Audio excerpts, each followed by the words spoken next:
two of them this morning. They were up on shore on the lawn, and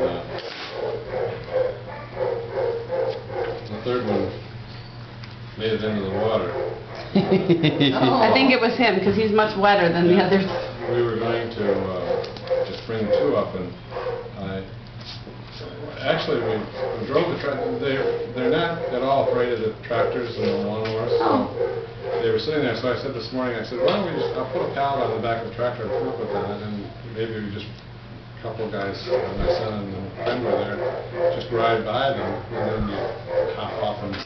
Well, I drove by them, just made a drive and run by them, and they, like they always did, they barely move. You know, they pick up their head and they. Yeah. And, but then, rather than ride, they decided they were gonna. They asked me to do it again, and they just came in from the side with the two nets and got two of them and couldn't get the third one. But then I carried the one and took it out of the net, put it.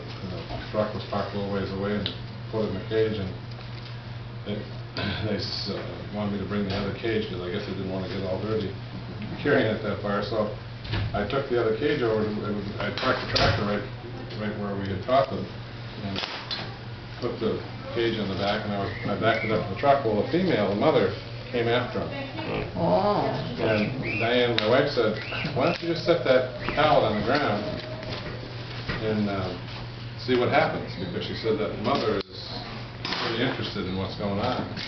So I set the pallet down behind the truck with the cage on it with one of them, and sure enough, the mother came up, and then the third cygnet followed her right 30 feet out away from the water. So it was, You did good then. we had her.